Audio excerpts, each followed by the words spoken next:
मैं एक कश्मीरी पंडित हूं।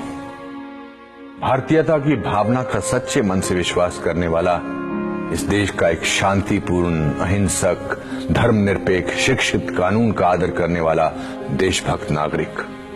26 साल पहले आज ही के दिन मुझे अपने घर से बेघर कर दिया गया। ये मेरी कहानी है। 1999 के शरद ऋतु के आते आते कश्मीर में आतंकवादियों का बोलबाला था। राज्य सरकार ने अपनी सभी जिम्मेदारियों का त्याग कर दिया था और किसी प्रकार का कोई प्रशासन नहीं रह गया था। आतंकियों के फरमानों ने कश्मीर घाटी को अपने लपेटे में ले लिया था। ऐसा लगता था जैसे भारतीय होना मानो एक गाली हो। आतंकवादी हिट लिस्ट जारी करने में लगे हुए थे। हर वो शख्स जो भारत समर्थक था उसे मुखबिर करार दिया जाता था। उसको मारना जिहाद था और पुण्य भी। प्रमुख कश्मीरी पंडितों को पहले से निशाना बनाकर मारा जा रहा था। सामाजिक कार्यकर्ता टीकालाल टपलू को सरेआम दिन दहाड़े श्रीनगर में मारा गया। नीलकंठ गंजू को करणनगर में मार दिया गया और उनका शव सड़क पर कई घंटों तक पड़ा रहा। वकील प्रेमनाथ भट्ट की बेरहमी से दक्षिण कश्मीर के अनंतनाग क्षेत्र में हत्या की गई। अनगिनत अज्ञात पंडितों की निर्मम हत्याएं की गई। संदेश स्पष्ट था। 4 जनवरी 1990 को आफताब समाचार पत्र में हिजबुल मुजाहिदीन ने प्रेस विज्ञप्ति प्रकाशित करके सभी हिंदुओं से घाटी छोड़ने के लिए कहा। एक अन्य समाचार पत्र अल-सफा में भी यही प्रेस विज्ञप्ति छपी। जल्द ही यही नोटिस कश्मीरी पंडितों के घरों के दरवाजे पर चिपका दिए गए। 19 जनवरी 1990 की उस दुर्भाग्यपूर्ण रात में कश्मीर को ऐसा ग्रहण लगा मानो अंधेरे ने प्रकाश को अपने आगोश में निगल लिया हो। कश्मीर के हर कोने से, हर नुक्कड़ से, हर सड़क से, हर बाजार, हर गांव से ऐसी आवाज बुलंद हुई जो पंडितों के लिए मौत का संदेश था। हजारों लाखों का हजूम कश्मीर की सड़कों पर उतरकर जहरीले नारों में उद्वेष कर रहा था जो पहले कभी नहीं सुना था, ना देखा गया था। पूरे कश्मीर में मस्जिदों से घोषणा की जा रही थी कि कश्मीर पाकिस्तान बनेगा। मुजाहिदीनों की प्रशंसा में चारों तरफ गुणगान किया जा रहा था और भीड़ में खुले तौर पर बंदूकें लहराई जा रही थी। जागो जागो सुबह हुई, रूस ने बाजी हारी है, हिंद पे लर्जा तारी है, अब कश्मीर की बारी है। बार बार ये गाना मस्जिदों से चलाया गया। अगर कश्मीर में रहना है अल्लाह अकबर कहना होगा। ए जालिमों, ए काफिरों, कश्मीर हमारा छोड़ दो। इन नारों का सिलसिला मानो थमने का नाम नहीं ले रहा था। एक बंद होता था तो दूसरा शुरू हो जाता था। इन्हीं नारों में एक नारा था, कश्मीर बनेगा पाकिस्तान, पंडित आदमियों के बगैर पर पंडित औरतों के साथ। ये नारा बार बार और जोर शोर से दोहराया गया। अब हमारे डर ने एक नया रूप ले लिया था। परिवारों ने महिलाओं को स्टोर रूम में छुपा दिया। ये कहने की जरूरत नहीं कि जब भीड़ हमला करे तो वो स्वयं को आग लगा ले। उस रात के डर का कोई सानी नहीं। मायूसी का एक ऐसा आलम था जिसका कोई अंत नहीं दिख रहा था। संदेश स्पष्ट और तीव्र था, रलिव गलिव या चलिव, या तो हमारे साथ मिल जाओ या मर जाओ या भाग जाओ।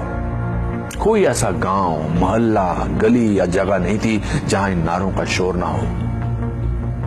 अधिकांश कश्मीरी पंडितों ने इन विपरीत परिस्थितियों में वो जो कुछ भी उनके साथ सामान और जान बचाने के लिए हो सकता था किया और किसी तरह जान और मान बचाकर ट्रकों के तरपाल में छुपकर बसों एवं किराए की टैक्सी भरकर भाग गए।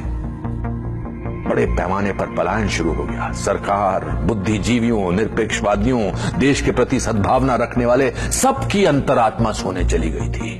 कोई भी इसके बारे में बोलने को तैयार नहीं था। 19 जनवरी 1990 के बाद के दिनों में कश्मीरी पंडितों का कत्लेआम शुरू हो गया और कश्मीरी पंडितों पर अत्याचार की इंतहा होने लगी थी। बांदीपुरा में शिक्षिका गिरिराज टिक्कू की गैंगरेप के बाद हत्या की गई। इस तरह की सैकड़ों खबरें आम हो रही थी। इस पर पूरी किताबें लिखी जा सकती है कि किस प्रकार से लोग आतंकवादियों से प्रताड़ित हो रहे थे और किस तरह प्रशासन मूक दर्शक बनकर कश्मीरी पंडितों पर हो रहे अत्याचारों को अनदेखा कर रहा था। 1991 तक ज्यादातर पंडित घाटी से पलायन कर गए और उन्हें जम्मू के दुर्गम स्थानों में कांटों व धूल भरे टेंट शिविरों में रखा गया। 60,000 से ज्यादा परिवारों ने पलायन किया और उनको ऐसे शिविरों में रखा गया जहां शौचालय जैसी मूलभूत सुविधाएं भी नहीं थी। एक परिवार को एक टेंट अलॉट किया गया जिसमें 10-10 सदस्य कभी कभी साथ ही सोते थे। निजता का नितांत अभाव था। इन शिविरों में काफी बड़ी तादाद में बीमारी से मौतें भी हुई। ज्यादातर मौतें सांप के काटने और अत्यधिक गर्मी के कारण हुई। कश्मीरी पंडितों को मरने के लिए छोड़ दिया गया था।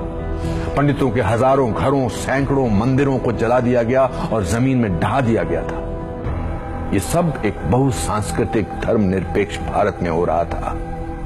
जो पंडितों की छोटी संख्या अभी भी घाटी में रह रही थी, उनके साथ नरसंहार किए गए थे। आतंकवादियों ने 2 महीने के बच्चों को भी नहीं बख्शा। पंडित के पूरे गांव को साफ कर दिया गया। आज तक एक भी व्यक्ति को दोषी करार नहीं दिया गया। हजारों पंडितों की हत्या व नरसंहार की सजा तो दूर की कौड़ी है। किसी ने इस नरसंहार और पलायन पर कोई इस प्रकार की चिंता प्रदर्शित नहीं की। हमारे घर सूने पड़े हैं, मंदिर अपवित्र है, सब कुछ ढहने को है। 26 साल के बाद आज भी जम्मू के बाहरी इलाके में अपने देश में शरणार्थी के रूप में कश्मीरी पंडित अभी भी शरणार्थी शिविरों में रहते हैं, और जहां उन्हें ज्यादा सहायता भी नहीं दी जा रही है। आज की सोशल मीडिया की पीढ़ी में जब दुनिया में करीबी बढ़ रही है और लगभग सब कुछ उंगली की टिप पर उपलब्ध हो रहा है, तब भी हमारे अपने देश के नागरिकों की उनके अपने देश में ही दुर्दशा बनी रहती है और उन्हें उनके हाल पर यूं ही छोड़ दिया जाता है। इस सब के बावजूद मैं आज भी उम्मीद करता हूं कि हमारे साथ इंसाफ हो। जय हिंद।